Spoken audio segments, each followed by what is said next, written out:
J'ai commencé dans le gouvernement, mais c'est à l'école quand j'avais 35 comme un étudiant. Alors, peut-être pas l'âge commun pour des étudiants qui rentrent au gouvernement, mais ça vous dit que c'est jamais trop tard. Et honnêtement, je suis très heureux d'être ici avec vous aujourd'hui parce que pour moi, j'étais un peu nerveux de rentrer au gouvernement comme un étudiant à 35 avec une petite et tout ça. Mais je suis ici pour partager les choses que j'ai faites. Je suis hâte pour voir vos questions. Merci. Merci, Justin. Ça va être vraiment intéressant d'entendre la perspective d'un étudiant. Et il n'y a pas d'âge pour entrer au gouvernement pour commencer une super belle carrière. Passons maintenant à Véronique Majot. Shekon, bonjour. Véro Majot, Gashignac, Kanyen Kehaka de la communauté Mohawk de Kanesatake, Oka, Québec. Je travaille à la Commission de la fonction publique fédérale. Je suis la lead du Indigenous Student Employment Opportunity. Donc, les étudiants autochtones, on va avoir quelques petites discussions par la suite dans le kiosque virtuel. Donc, un petit peu comme Justin, j'ai fait un retour aux études en fait comme étudiante qui appelait mature, donc mes 24 ans. Et justement, à travers le programme FSWEP, dans le temps, on avait le ICO, que je viens de vous parler, c'était un projet pilote. On était 30 étudiants autochtones à travers le Canada qui faisaient partie de cette expérience fédérale de travail-là. Et puis là, regardez-moi aujourd'hui, c'est moi qui est rendu qui le gère. Donc, je voudrais vous dire que tout est possible. À la prochaine personne. Rita? Oui, bonjour tout le monde. Je m'appelle Rita Constant et je suis directrice exécutive Service Canada Région de l'Ontario.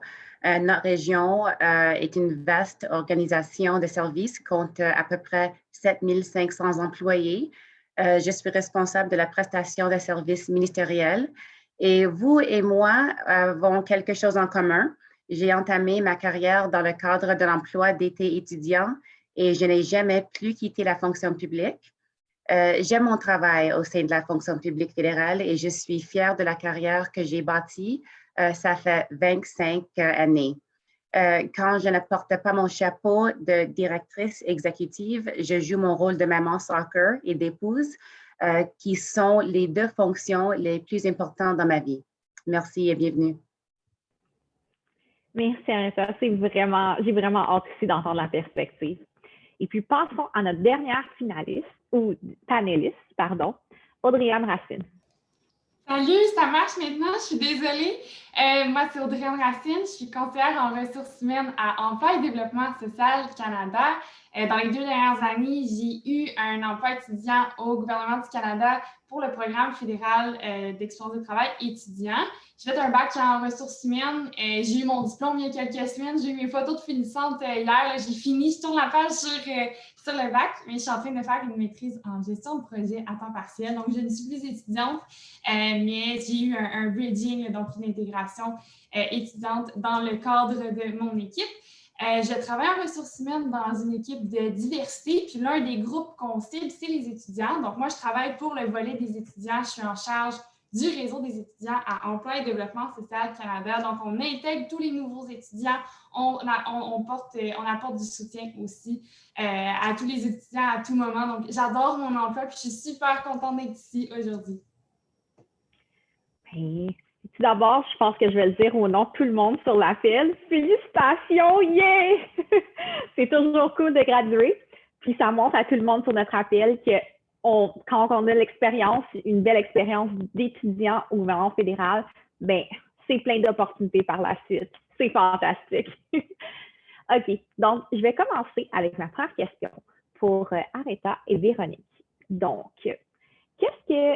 en tant qu'étudiant, qu'est-ce qu'un gestionnaire s'attend de moi? Merci Nadia. Peut-être je vais commencer. Vraiment, c'est que vous faites de votre mieux chaque fois qu'on vous confie une tâche. Si vous ne savez pas par où commencer ou si vous ne comprenez pas ce que vous devez faire, informez-vous, demandez des questions. Soyez ouvert à apprendre et à recevoir de la rétroaction. Nous sommes là pour vous aider à vous améliorer et à avancer. Et aussi, très important, soyez fiable.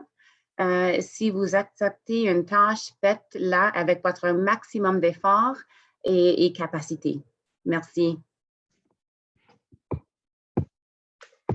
Un peu comme Aretha vient de dire aussi, c'est important d'avoir une bonne communication et une relation de confiance basée sur l'honnêteté. Je dirais que la curiosité est aussi un atout parce que les gestionnaires ils aiment bien quand les étudiants sont curieux et cherchent à apprendre. Donc, prenez le temps aussi avec votre gestionnaire de brosser un portrait de vos objectifs de cheminement au cours de l'été et qui sait, vous aurez peut-être la chance d'être réembauché lors de votre session d'études. Puis, il y a quelque chose aussi, je trouve, qui est important, c'est la santé mentale, donc de prendre soin de soi. Même si on travaille de la maison, c'est important de sortir sur l'heure du dîner, de manger tout court, d'aller prendre une marche, faire une activité pour se dégourdir puis changer les idées. Donc, puis c'est ça, si on est trop débordé, bien, la gestionnaire va s'attendre que tu lui dises que tu ne peux pas rencontrer les délais ou que tu as besoin de soutien dans le dossier. Puis ça, c'est aussi une force d'être capable de reconnaître ses limites tout en les respectant. C'est tout pour moi. C'est tellement des beaux conseils pour commencer. C'est vrai que c'est important de prendre soin de soi. Maintenant, pour Audrey-Anne et Justin, en tant qu'étudiante, quel degré d'initiative est-ce que nos étudiants doivent prendre puis s'attendre? Les femmes d'abord, Justin. J'ai vu penser. Moi, je crois qu'il n'y a pas de limite ou il n'y a pas de degré d'initiative vraiment qui est mis en place ou qu'on doit se fier. En tant qu'étudiant, on est là pour apprendre, on est là pour mettre en pratique ses connaissances, apporter des nouvelles idées. Puis ça passe par le biais d'avoir des initiatives. Donc, moi, je pense que la première chose de base qu'on doit prendre en considération, c'est premièrement de prendre l'initiative de s'informer sur notre ministère. Qu'est-ce que fait le ministère? C'est quoi son rôle? Qu'est-ce que fait mon équipe? Puis quel est mon rôle dans l'équipe? Donc, cette première initiative-là va nous ouvrir aussi la porte pour, après ça, prendre l'initiative. On va être à l'aise, on va être confiant parce qu'on connaît bien notre environnement, on sait la vision, on sait la valeur de l'équipe, du gouvernement, du ministère. L'autre chose aussi que je voulais ajouter sur ce point-là par rapport à l'initiative, c'est que c'est vraiment partout l'initiative. Ça peut être de prendre l'initiative, de prendre des nouvelles de ses collègues, prendre l'initiative de faire des connexions avec d'autres équipes, mais aussi de prendre l'initiative de développer des projets, d'aller améliorer l'expérience qu'on a dans son équipe. Donc, il n'y a pas de degré, selon moi, d'initiative. Puis, un étudiant est là pour prendre des initiatives, ça fait partie de l'emploi. Moi, c'est vraiment ma vision. Merci. Hey, comme Audrey-Anne a dit, vous êtes ici pour apprendre. Alors, ça, c'est l'idée. Alors, il est important de montrer que vous êtes motivé pour apprendre et que vous souhaitez acquérir le plus d'expérience possible, je pense. Pour moi, quand j'ai commencé, c'était l'idée. Même si j'avais une longue carrière professionnelle dans l'éducation et tout ça, j'étais ici pour apprendre les systèmes du gouvernement. Mais vérifiez toujours aussi auprès de votre responsable avant de vous lancer dans un nouveau projet. De par sa nature, le gouvernement a mis en place de nombreux processus assez compliqués des fois, et vous devez vous assurer de les respecter pour les connaître, pour travailler dans ces systèmes-là. Mais oui, vous êtes là pour apprendre, alors demandez des questions, être prêt pour apprendre des nouveaux initiatives, des nouveaux travails. Alors, c'est toujours la communication, je pense, qui est plus importante. Non, je suis totalement d'accord avec vous deux. Puis juste pour en rajouter, moi-même, quand j'étais étudiante, j'ai fait preuve d'un petit peu d'initiative en consultant mon gestionnaire, travailler sur un projet qui a une incidence nationale, qui s'est retrouvé dans les médias. Puis eux-mêmes, ils m'ont dit qu'ils étaient super impressionnés par mon travail. Puis c'est ce qui a conclu par la suite à une offre, d'embauche pour moi. Donc, je seconde ce que vous venez de dire. Si vous voyez une occasion, une opportunité, approchez votre gestionnaire. Puis, qui sait qu'est-ce qui va se révéler après ça? Ça peut être des possibilités sans fin. Ma prochaine question va être pour Justin d'abord et puis Véronique après. Donc, quelles sont les possibilités d'apprentissage qui s'offrent à nos étudiants? Alors, je vais prendre cette opportunité pour pointer mon département à l'école. Alors, en tant comme une nouvelle arrivante à la fonction publique, vous pouvez recevoir une liste d'apprentissage obligatoire. Ça, c'est cette formation vous donne l'opportunité d'apprendre des connaissances sur la base de le gouvernement tel quel, comme comment le gouvernement, ou pour qui le gouvernement travaille, choses comme ça. Mais à l'école, on offre aussi une grande variété de possibilités d'apprentissage. Mon équipe, moi-même, le milieu de travail respectueux et inclusif, on offre, il existe une multitude d'apprentissages en ligne, ainsi à des formations virtuelles sur des nombreux sujets, incluant antiracisme, LGBTQ2, ACS+, et aussi on a beaucoup d'apprentissage pour vos communautés fonctionnelles spécifiques, alors si vous êtes en politique ou n'importe quoi. En outre, on a beaucoup d'événements d'apprentissage, juste comme celle-ci, on est là, qui vous permettent d'écouter des personnes parler des sujets comme ça, comme nouvelles étudiants, ou j'ai fait un l'autre jour sur la santé mentale. Alors, vraiment, je vous suggère de prendre le temps d'explorer le site web de l'école pour trouver toutes les possibilités d'apprentissage que vous intéressent et aussi internes dans votre département. Alors, il y a toujours des opportunités pour apprendre. Un peu pour bondir sur ce que Justin vient de dire, dans le fond, nous, à la CFP, la Commission de la fonction publique, il y a le réseau des leaders émergents qui offre la possibilité de faire du travail de jumelage, donc job shadowing. Et je trouve que c'est une belle possibilité d'apprentissage parce que souvent, c'est un avec un. Donc, tu peux poser autant de questions que tu veux. Puis, ça t'aide justement à cheminer dans ton apprentissage puis à découvrir peut-être des forces ou des nouveaux talents que tu ne savais même pas que tu avais. De comprendre ce que les autres font puis comment c'est relié à ton travail. Il y a aussi, encore là, comme que Justin a dit, il y a sur JC Campus, il y a la série d'apprentissage sur les questions autochtones, donc la sélection des candidats avec un regard objectif, qui est le cours C139. Et aussi, je dirais qu'avec le programme d'occasion d'emploi pour les étudiants autochtones, nous avons des sessions de mentorat où les étudiants assistent aux sessions. Puis après ça, les étudiants autochtones vont avoir un matching avec un mentor autochtone dans différents champs d'expertise. Puis aussi, la voix des étudiants est très importante, puis nous l'avons écoutée cette année. On nous avait demandé d'avoir une présentation sur les langues autochtones, donc c'est un partenariat avec Patrimoine canadien. Et on aura ça le 30 juin. Donc, c'est pour montrer aussi l'importance que les langues autochtones ont dans la fonction publique fédérale. C'est à toi, Nadia. Plusieurs d'entre vous là, qui assistent à la séance d'aujourd'hui avez fort probablement vu sur la page YouTube du réseau des jeunes professionnels de la fonction publique. Donc, vous avez probablement vu la séance enregistrée préalablement qui s'appelle « Apprenez à me connaître ». Si ce n'est pas le cas, je vous invite à cliquer et à nous trouver super intéressant. Puis, suite à cette session-là, vous avez probablement encore des questions. Donc, ma question fait un lien avec ça et pour Andréane et Arita. Donc, comment est-ce qu'on peut bien communiquer avec les membres de son équipe en étant étudiant? Peut-être on peut commencer avec Audrey-Anne. Oui, je vais me lancer.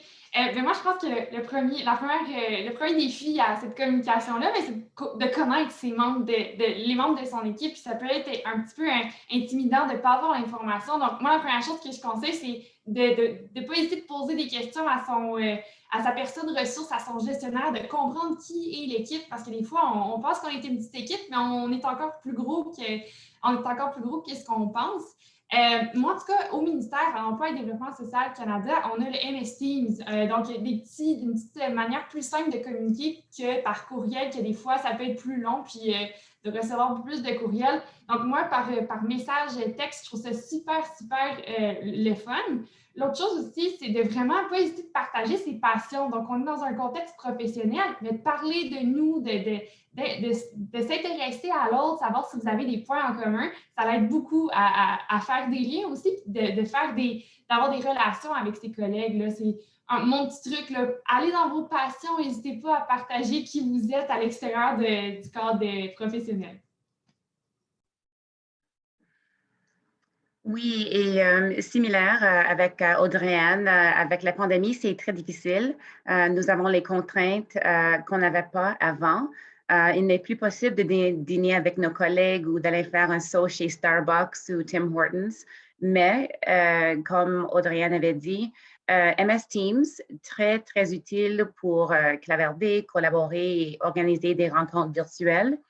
Prenez contact avec un collègue, envoyez-lui un message, prenez un café virtuel ensemble, que ce soit un ami étudiant que vous venez de rencontrer ou même un employé d'expérience. Prenez le temps de contacter quelqu'un et puis d'avoir un petit café virtuel. Oui, c'est toujours un bon conseil, même que ce soit un étudiant, un DG, un EX, n'importe quoi. C'est tellement pratique d'utiliser Teams pour avoir des conversations informelles. Ça emmène un peu d'esprit humain quand on travaille à distance. Maintenant, ma question est pour Véronique et Justin. Donc, justement, quand on travaille à distance, qu'est-ce qu'on peut faire pour continuer là, je ne sais pas si vous avez des idées supplémentaires en dehors de Teams qui viennent d'être mentionnées ou d'autres façons de connecter avec nos collègues virtuellement? Moi, j'ai quelques suggestions. Dans le fond, il y a les sous-comités ministériels, encore là, à la CFP, nous autres, on a le sous-comité autochtone. Il y a aussi des réseaux qui sont créés par des étudiants. Comme nous, on a le National Indigenous Student Circle, donc NISC, et WISEN, qui est Western Indigenous Student Engagement Network. Donc, c'est des étudiants qui ont mis sur pied des réseaux professionnels pour les étudiants autochtones pour des étudiants autochtones. Donc, ça permet aussi d'avoir une meilleure proximité aussi avec d'autres personnes, de rencontrer des nouvelles personnes, puis des fois de voir qu'il y a peut-être des gens qui habitent dans la même ville que toi. Il y a aussi, lorsque vous vous inscrivez à notre occasion d'emploi étudiant pour Autochtones, vous avez plusieurs occasions de réseautage tout en apprenant à vous connaître. Donc, ce qu'on essaie de faire, c'est de garder, que ce soit comme une grande famille, on parle avec notre oncle, notre tante, nos cousins, cousines plutôt. Et aussi, ce serait de s'impliquer dans divers réseaux professionnels, tant à l'interne qu'à l'externe. Donc, vous allez voir que sur JC Connect, il y a beaucoup de réseaux professionnels, dont le Youth Professional Network, il y a le Indigenous Federal Employee Network, dont moi, en 2016, quand j'ai commencé à travailler au gouvernement, j'ai mis sur pied avec d'autres collègues autochtones. Donc, on est rendu à 430 membres déjà.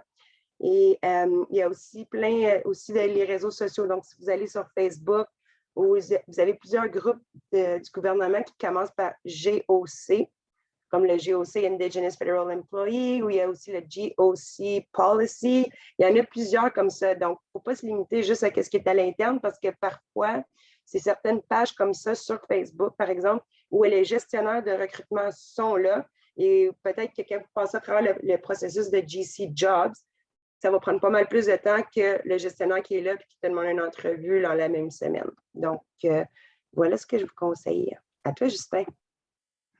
T'es trop bonne, Véronique. Je voulais dire toutes les mêmes choses presque. Oui, check GC Connect, Facebook, Twitter. Il y a beaucoup de groupes informels pour pas juste des étudiants, mais n'importe quoi tes intérêts ou vos identités intersectionnelles. Tu sais. Aussi, tu sais, je veux faire un petit plug pour mes amis ici. N'oublie pas de suivre le compte Twitter de Réseau des jeunes fonctionnaires fédéraux. Ça, c'est toujours un bon espace pour voir qu'est-ce qui s'en vient, des opportunités pour des rencontres avec d'autres étudiants. Mais aussi parler avec vos gestionnaires. La majorité des départements, des organisations, ils font des petites séances pour des étudiants, des meet and greet, des networking events. Et je te suggère prendre toutes les opportunités qui sont disponibles à vous parce que c'est vraiment par rencontrer des personnes que tu vas créer votre réseau et c'est ce réseau-là qui va vous offrir un bridge ou n'importe quoi vous voulez comme ça. So, Audrey, même comme toi, c'était 11 mars l'année passée que j'ai soumis où j'ai eu ma thèse finale, like A+. Et voilà, je suis un vrai fonctionnaire. Donc, c'est vraiment des bonnes idées. Je reviens encore avec ce que Justin vient de mentionner. Suivez différents comptes Twitter ou des comptes Facebook, comme Véronique l'a mentionné aussi. Il y a plein de ressources informelles qui sont excellentes quand on commence dans la fonction publique ou qu'on a un désir de le faire.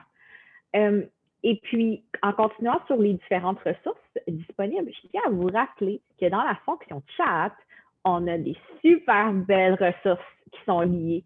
Je vois des liens GC Connect, des liens sur Facebook, justement, des liens avec un cours de l'École de la fonction publique que vous pouvez suivre pour vous développer plein de belles possibilités. Donc, si vous n'avez pas le temps de toutes les prendre en note, allez sur notre chat, cliquez le lien, ça va vous laisser la page ouverte sur votre ordinateur et continuez à nous écouter en même temps. Passons maintenant aux questions du public, la partie la plus excitante, ou en tout cas pour moi. Donc, je vais commencer avec la question de Pascal Lafrenière. Donc, c'est ouvert à tous les panélistes si vous voulez y répondre. Comment s'est passée la conciliation travail, études et famille? Est-ce que vous avez eu du support de vos équipes? Allez-y, les panélistes. Moi, si je peux me lancer, j'ai commencé mon emploi à temps plein au mois de janvier, puis j'ai commencé la maîtrise à temps partiel en même temps. Je suis chanceuse, j'habite encore chez mes parents. Là, je déménage bientôt, ça va être une autre réalité.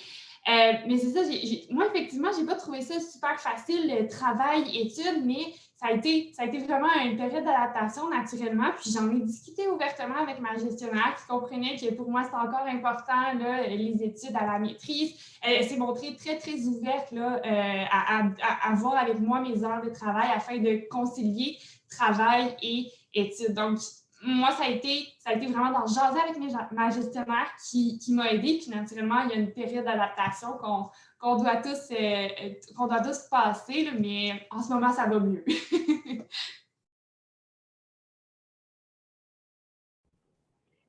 On dirait que, je vais en dire Justin et Aretha, les deux, vous avez... En fait, tout le monde a l'air super énervé, donc je vais entendre toutes vos réponses. Je suis sûre qu'elles vont être super intéressantes. Donc, on commence avec Véronique. OK, ça va être super simple. En fait, moi, ce que j'avais trouvé intéressant, c'est que je travaillais à Finance Canada et j'étudiais à l'Université d'Ottawa, à l'École de gestion de Telford, donc c'était assez proche. Puis, c'est ça, je m'étais assise avec mon gestionnaire pour lui expliquer chaque fois que mon horaire changeait, parce que c'est comme ça que j'ai réussi à garder de l'automne et de l'hiver. Là, je lui montrais c'était quoi mon horaire, puis à ce moment-là, on s'accommodait. Quand j'avais un examen qui venait, on s'accommodait aussi. Donc, je pouvais faire soit des heures supplémentaires ou juste les réduire pour que ça me donne plus le temps d'étudier. Habituellement, là, je dirais que tous les gestionnaires sont pas mal compréhensifs. Plusieurs ont passé par là. Donc, on parlait d'une bonne communication, une relation de confiance. Je pense que c'est un atout à avoir d'être capable de communiquer ses besoins, puis ensemble de trouver une solution. Puis juste pour enchérir sur ce que Véronique vient de dire, moi-même, à 2 reprises, c'était mon horaire d'école, d'université faisait en sorte que je ne pouvais pas continuer le poste étudiant que j'aimais tellement.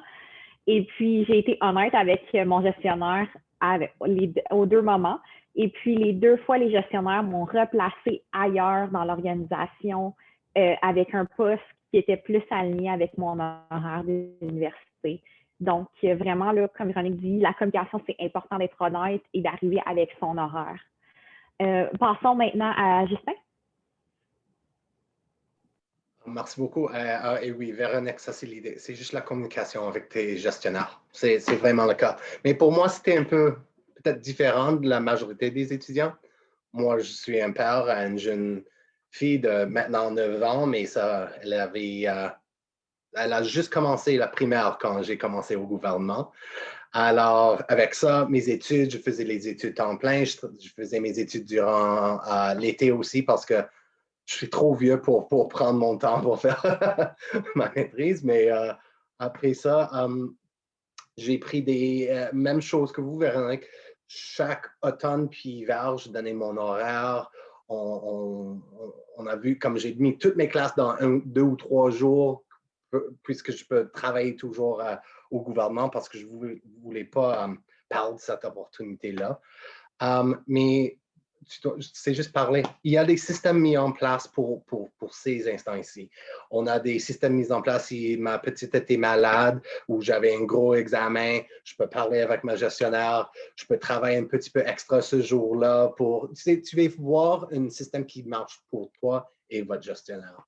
Alors, juste communiquer toujours, ça c'est la règle numéro 1. On communique bien avec nos collègues et gestionnaires.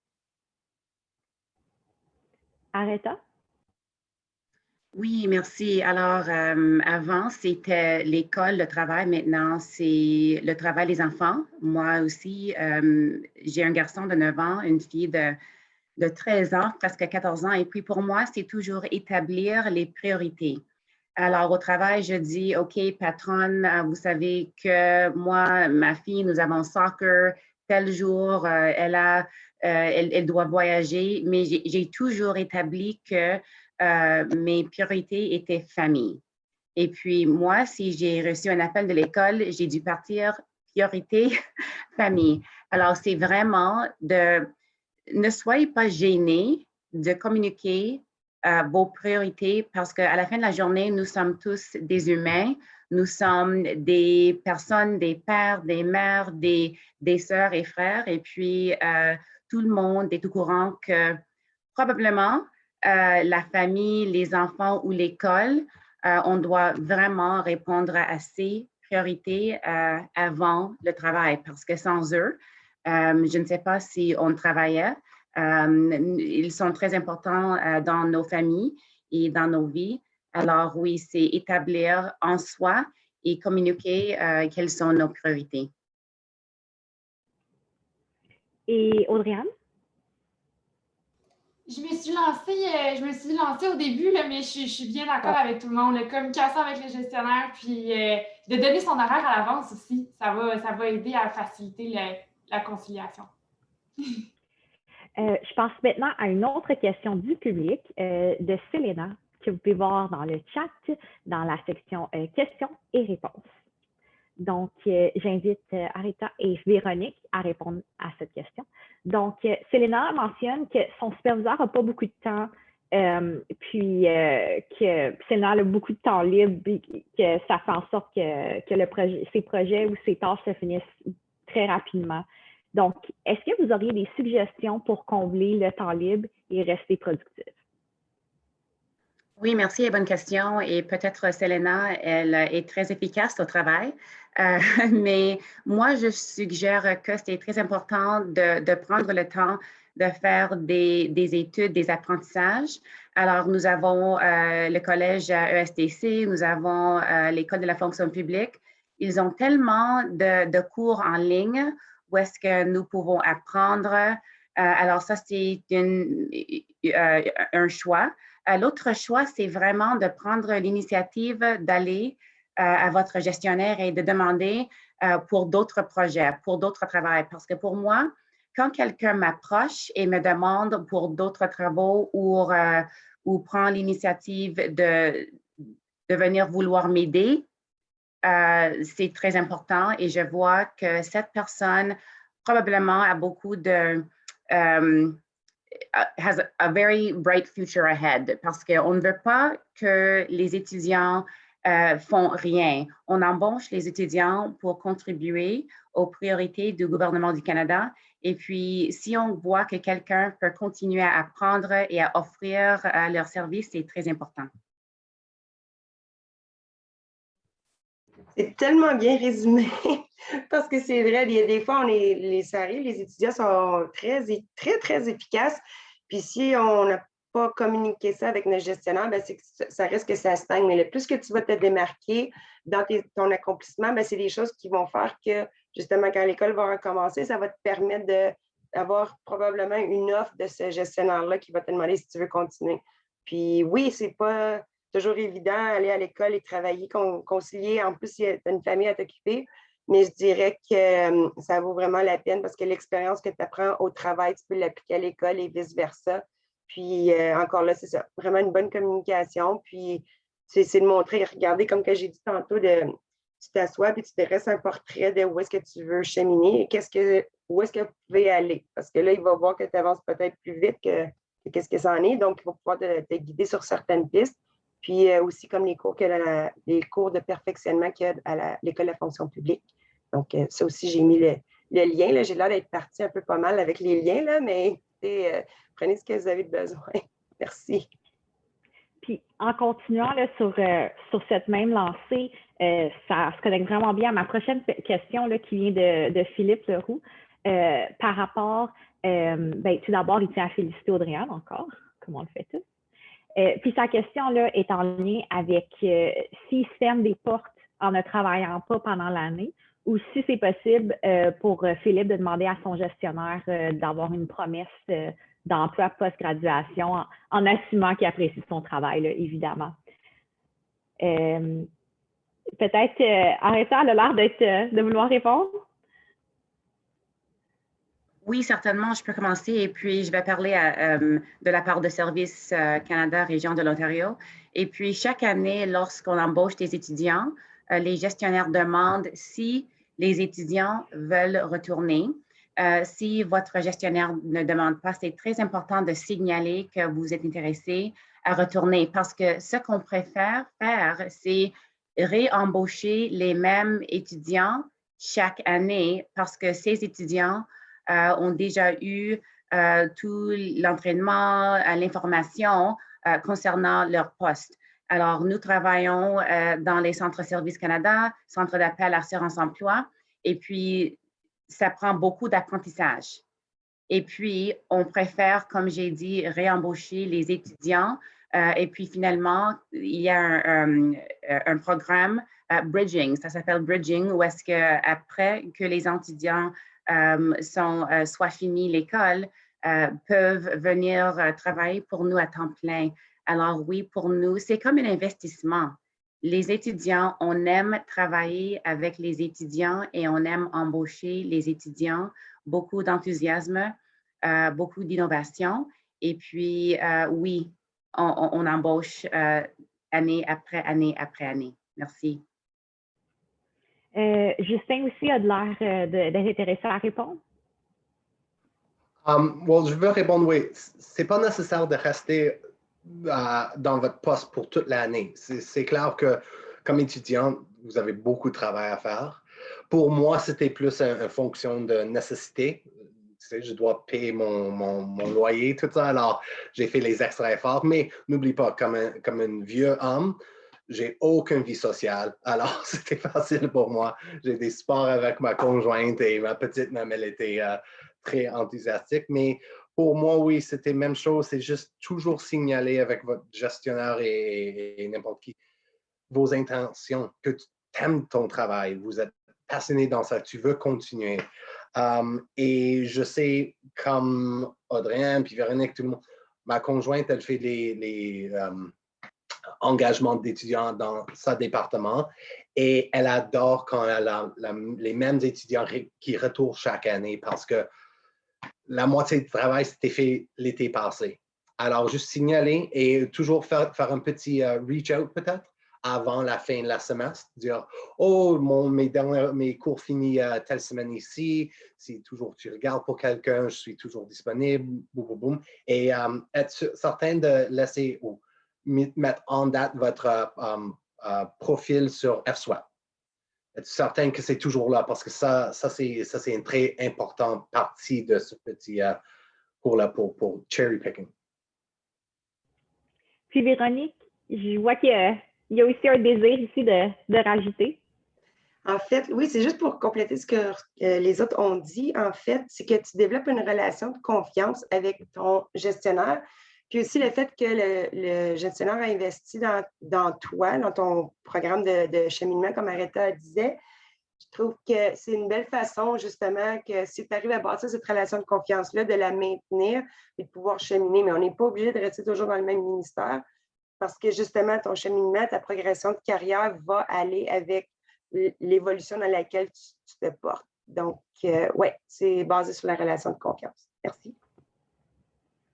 Puis, je tiens à rajouter pour le bénéfice de tout le monde qui nous écoute également, là, les compétences que vous acquérissez, que vous apprenez en travaillant dans la fonction publique sont tellement importantes là, ça vous rend tellement plus attractif à des futurs gestionnaires pour vous embaucher. Je me souviens avoir eu un contrat seulement parce que je connaissais un système informatique très spécifique puis qui prenait tellement de temps à former. Puis juste à cause de ça, j'ai eu une prolongation de contrat. Donc, on ne sait jamais c'est quoi les petites choses qui peuvent vous aider à vous démarquer.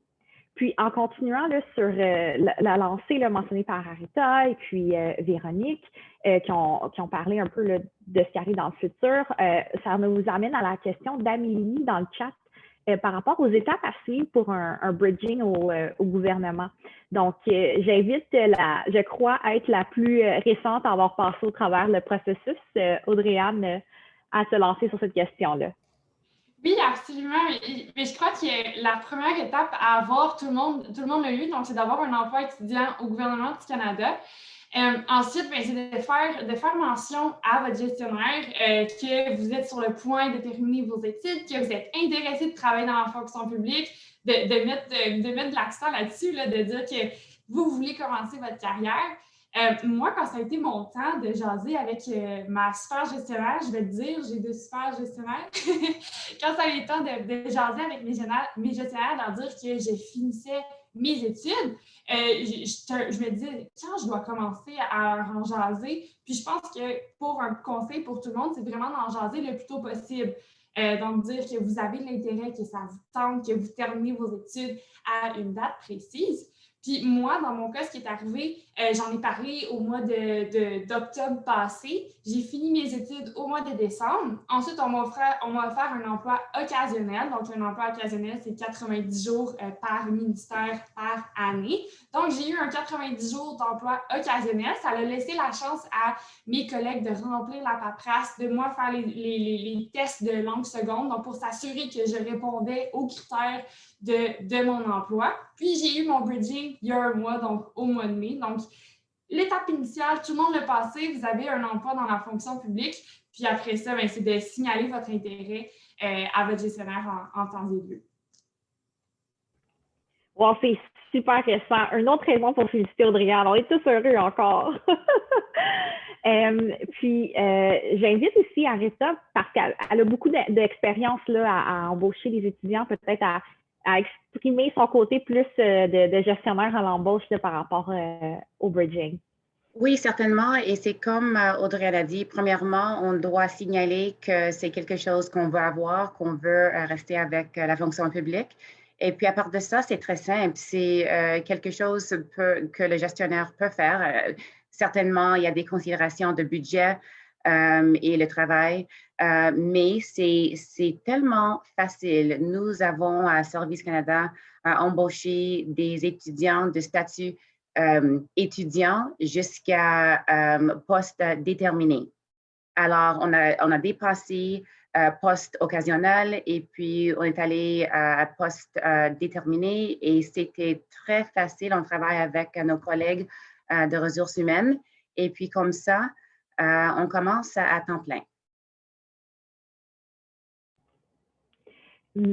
Puis, je pense aussi que cette réponse-là qui est vraiment complète, là, aussi couvre certaines des questions que je vois passer là, dans le chat. Donc, d'une pierre, 2 coups, comme on dit.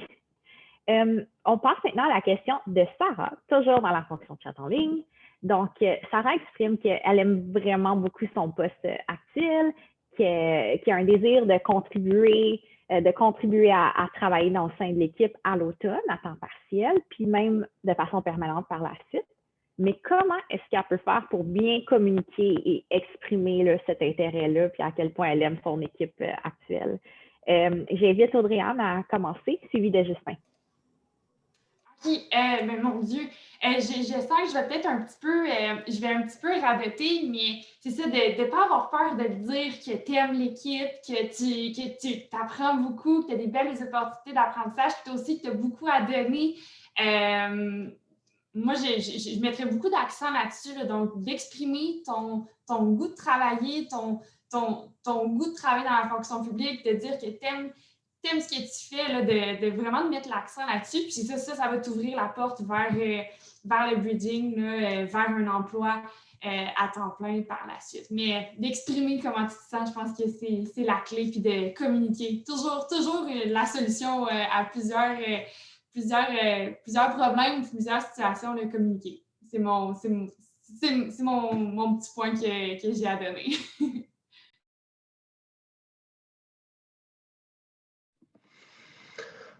Je dirais aussi l'organisation. Être prêt pour venir avec tes documents, avec votre horaire pour la semestre prochaine, même si vous pouvez faire un horaire pour l'année prochaine. Tu peux vraiment faire une snapshot de votre disponibilité. Aussi, si possible, je sais, ce n'est pas toujours possible, mais si vous pouvez faire tous vos cours dans comme certains jours où tu ouvres une journée complète pour toi, ce serait aussi pour toi en particulier un peu plus facile. Tu sais, les mardis puis les jeudis, je suis au gouvernement, les lundis, mercredis à l'école. Mais venir préparer, organiser, tu ne veux pas que c'est plus de travail pour votre gestionnaire, si possible. Tu veux venir avec tout prêt pour eux et dire, voilà, qu'est-ce que je peux vous offrir? J'aimerais bien être ici pour le restant de l'année scolaire. Et oui, alors, ça, c'est, je pense, quelque chose d'important pour tout votre travail dans le gouvernement. Faites votre préparation en avance. Attends pas qu'ils te demandent pour des choses. Et s'ils voient ce niveau de proactivité, je dirais que ça vous vient pour vous. Oui, je pense que ça fait un beau lien avec ce qu'on parlait plus tôt dans la conversation, là, de montrer ses compétences, de se mettre un peu de l'avant, ce qui peut être parfois un peu gênant. Là, je le comprends. Je me souviens moi-même, j'étais un peu gênée de parler de ce que je faisais, de ce que j'étais fière et tout, mais il faut que vous gardiez ça en tête. Puis, je sais qu'on a partiellement répondu à la question de Bianca là, dans les commentaires, là, mais je pense que ça peut être vraiment d'intérêt pour nos panélistes d'y toucher. Donc, en gros, Bianca explique que dans le fond, elle ressent qu'elle a besoin de plus de temps pour apprendre le poste, puis que c'est difficile d'apprendre à distance, que c'est difficile pour elle d'expliquer aux gestionnaires. Donc, je pense que c'est un sentiment que beaucoup d'étudiants parfois sont un peu gênés de dire quand ils ne comprennent pas tout de suite ou ils sont un peu gênés de peut-être faire une erreur, ce qu'on comprend. Donc, puis, si vous voulez en savoir un peu plus à ce sujet, je vous invite sur la chaîne YouTube à regarder la session « Accepter l'ambiguïté » qui touche sur les erreurs. Puis, j'invite Véronique peut-être là, pour commencer à expliquer comment est-ce qu'on peut bien exprimer ce doute-là à distance des fois et la crainte de faire des erreurs. Ben moi, on a parlé tantôt des outils de communication, comme exemple MS Teams ou Zoom. Je ne sais pas à quelle fréquence que tu as nécessairement des rencontres avec ta gestionnaire, mais ça serait bon que ce soit un bilat, là, une fois semaine au moins. Moi, la mienne, souvent, j'ai des questions parce que moi aussi, je suis un peu nouvelle dans ce que je fais. J'ai commencé là au mois de mars. Avant ça, j'étais dans les ressources naturelles. Puis, je pense que c'est justement à travers notre bilat, c'est que ce qui aide, c'est qu'on a un moment que, oui, on parle du travail, mais on a un autre temps réservé dans la semaine, souvent en début de semaine, pour que toute l'équipe se rassemble ensemble et discuter de tout et de rien. Qu'est-ce que tu as fait en fin de semaine? Sur quoi que tu travailles? Comme ça, l'équipe est au courant de qu'est-ce que les autres font. Et en même temps, ben, toi, ça te donne une idée de qu'est-ce qui se passe autour. Puis je trouve qu'encore là, à travers ça, ça finit que tu développes justement cette relation-là où est-ce que tu es un peu plus à l'aise. Parce que moi, ça en était un de mon cas aussi, que j'étais gênée parce que je suis quelqu'un qui apprend super vite, puis que là, ben là, tout était nouveau. Donc, qu'est-ce que je fais? Je disais, OK, ben là, c'est que si je veux travailler plus efficacement, je n'ai pas le choix de poser des questions. Oui, tu vas en poser au gestionnaire, mais à force d'avoir l'interaction aussi avec tes autres collègues, ben, tu vas te rendre compte qu'il y a des gens aussi qui ont soit peut-être déjà travaillé là-dessus, puis qui vont pouvoir te guider là-dedans. Puis à chaque fois que tu vas sur une page qui t'est recommandée, exemple sur ton GC Docs, ben, rajoute-le dans tes favoris ou essaie d'organiser, classer ça selon les types de sujets sur lesquels tu travailles. Aussi, je pense que j'avais vu dans le chat, là, je trouvais ça vraiment intéressant, ça te dit de tout documenter ce que tu fais. Parce que des fois, il y a des choses que ça peut être l'air de rien, mais tu fais une présentation, puis oui, il y a quelqu'un d'autre qui va le réviser, puis oui, il y a quelqu'un d'autre qui va le présenter, mais tu commences à quelque part, puis c'est là aussi que tu solidifies tes bases. Tu sais, comme à l'école, gêne-toi pas pour demander à une de tes collègues, as-tu un petit 2 minutes pour voir ma présentation? Qu'est-ce que tu en penses? Est-ce que nous, on focalise beaucoup sur l'accessibilité aussi. Donc, des fois, c'est des choses que les gens vont voir ou qu'ils n'avaient peut-être pas pensé. Fait en se parlant comme ça permet de contribuer à l'enrichissement du projet. Donc, moi, c'est ce que je dirais. Là. C'est vraiment encore là la communication. C'est bon d'avoir justement l'interaction de visage à visage avec les membres de ton équipe, puis de parler de tout et de rien. Puis en même temps, quand tu arrives dans ton bilan avec ta gestionnaire, ben, on dirait que tu es un peu plus à l'aise. J'espère que ça pourra te guider un petit peu sur tes questions. Puis, je serais intéressée d'avoir l'avis d'Audrey-Anne. Comment ça s'est passé la première fois, peut-être, ou parmi les premières fois, là, de devoir dire quand on a un doute? Oui, ben, en fait, je pense que ça fait partie des valeurs du gouvernement, le principe d'inclusion aussi, de ne pas avoir peur de jaser, de ne pas avoir peur de s'exprimer. On est en pandémie, on est tout le monde à la maison. Donc, je pense que c'est une valeur qui est de plus en plus présente, puis de ne pas avoir peur de s'exprimer, de ne pas avoir peur de parler. C'est la clé, mais c'est sûr que ça peut peut-être être intimidant au début de savoir comment à qui s'adresser puis quoi dire, mais on le sait, on est tous dans la même situation, mais de ne pas hésiter, là, de dire ça va trop vite, j'ai besoin d'un peu plus de temps. C'est dans les valeurs d'un principe d'inclusion, puis que tout le monde ait la chance de progresser à sa vitesse et à sa manière. Puis, finalement, je suis intéressée d'entendre la perspective d'Aretha en tant que gestionnaire. Là, qu'est-ce que je peux m'attendre en approchant une gestionnaire là, comme vous? Oui, alors une chose, c'est que je voulais juste parler à propos des erreurs, parce que les erreurs sont communes, il n'y a pas de problème. Moi, je fais les erreurs chaque jour. Alors, c'est vraiment important d'apprendre des erreurs parce qu'on est humain. Alors, ça, c'était un point. Mais à propos de communiquer avec les gestionnaires, c'est très important aussi de demander aux gestionnaires quel est leur style préféré. Parce que peut-être ils préfèrent avoir les communications par Teams, les chats. Peut-être qu'ils préfèrent des courriels, des emails, ou peut-être c'est en personne. Alors, établir au début les préférences, c'est très, très important parce que oui, on est en pandémie, c'est très difficile. Et pour moi, je suis dans des réunions de 8h30 le matin jusqu'à 5h. Alors, des fois, j'ai seulement le temps de regarder des courriels, mais mon équipe sait que des fois, ça, c'est le style préféré. Moi, j'aime les réunions en personne et je m'assure chaque semaine de rencontrer chaque gestionnaire en personne ou virtuel avec MS Teams, mais vraiment, c'est une préférence et un style parce que je sais qu'il y a des personnes, des gestionnaires qui préfèrent seulement communiquer virtuel ou en personne. Il y a d'autres qui préfèrent avoir les courriels, des choses écrites pour qu'ils peuvent garder l'information. Alors vraiment, c'est juste d'établir avec ton gestionnaire vos deux styles préférés et on espère que les deux styles vont bien ensemble. Merci, c'est vraiment réconfortant là, de savoir qu'il y a de l'ouverture de présence dans la fonction publique. Je tiens à mentionner ou à rappeler à tout le monde qu'il y a des réponses à plusieurs de vos questions dans la fonction chat en ligne, notamment la question de Touraya sur le test de langue et le processus. Je vous invite à cliquer le lien disponible. Maintenant, on passe à la question d'Akima sur comment être, ou si c'est possible d'être admissible pour un poste en étant étudiante lorsqu'on tombe là, à temps partiel dû à la famille et la grossesse. Donc, Aretha? Oui, alors si la question est à propos de travail à temps partiel, la réponse est oui. Encore, ça dépend du ministère, ça dépend du travail et puis ça dépend du budget. Mais à la fin de la journée, On embauche des employés à temps plein, à temps partiel. Nous avons des employés qui peuvent travailler 30 heures par semaine, qui peuvent seulement travailler 20 heures par semaine. Mais oui, on a beaucoup de flexibilité.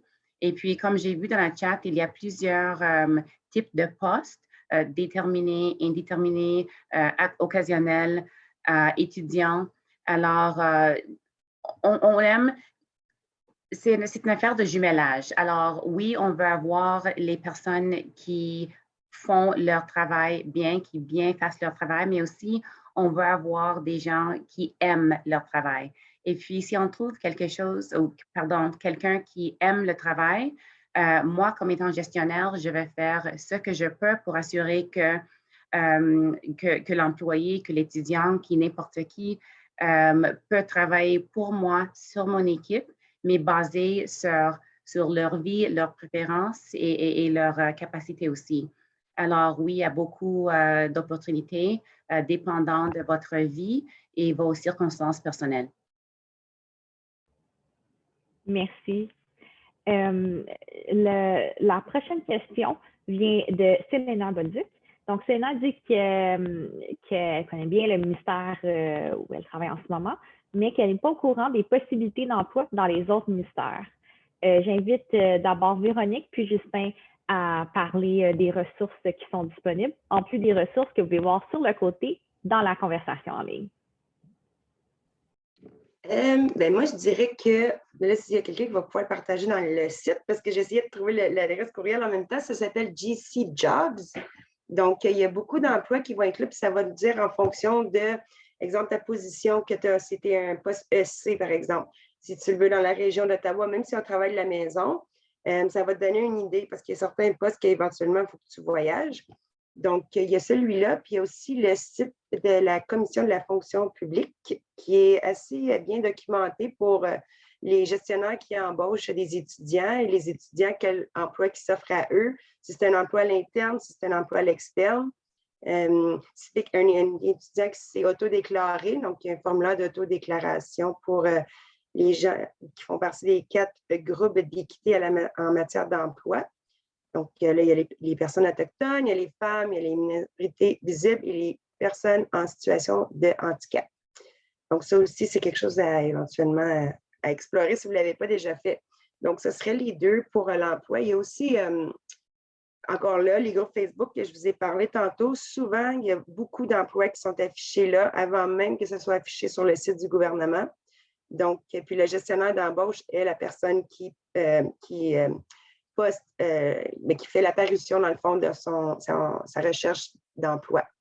Donc, ça peut aussi, un petit conseil peut-être, si vous avez votre profil LinkedIn, assurez-vous qu'il est mis à jour parce que les gestionnaires ils vont voir sûrement votre profil sur votre Facebook. Ils seraient tentés d'aller voir ce qu'il y a sur LinkedIn. Donc, voilà, c'est ce que je suggère. Encore, Véronique, t'es trop bon pour moi. C'est difficile de vous suivre.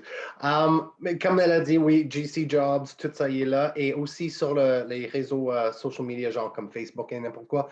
Être certain aussi de faire une recherche plus spécifiée à vos domaines. Alors, pour moi, comme un EC, je suis dans le groupe politique. Alors, je pense que le groupe informel, c'est GOC Policy ou quelque chose comme ça.